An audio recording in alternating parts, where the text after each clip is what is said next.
This is Felicia with Dishes for the Senses. Today I'm going to be making baked Italian eggs. My version is going to be gluten-free and dairy-free, but yours doesn't have to be, and I'll talk you through a little bit of that.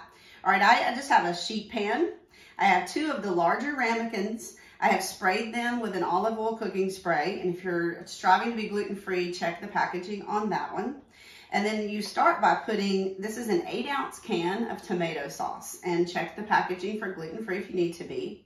And you're going to split it into the 2. So 4 ounces is going to go into one, and 4 is going to go into the other. And we're not officially baking here, so I don't normally measure it. I just eyeball it.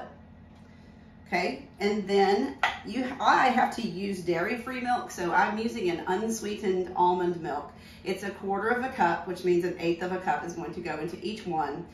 Just make sure it's unsweetened. I find almond milk to be a little bit better for this.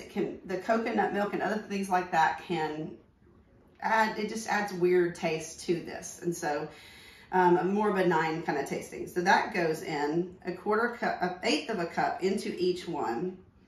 This is one of those, I just go back and forth and I try to make it as even as possible.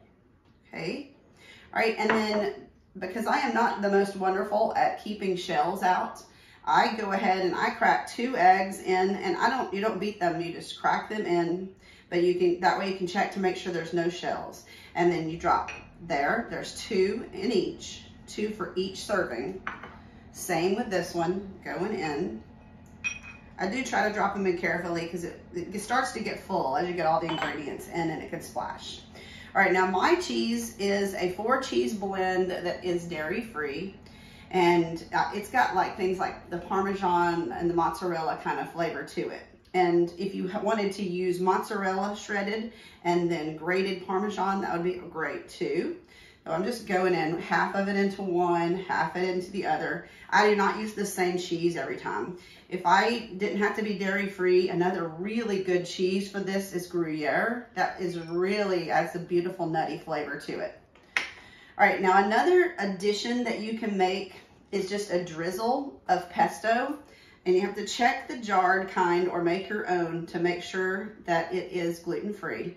And I just do probably that much of it on top. That flavor with the tomato and all is just so gorgeous.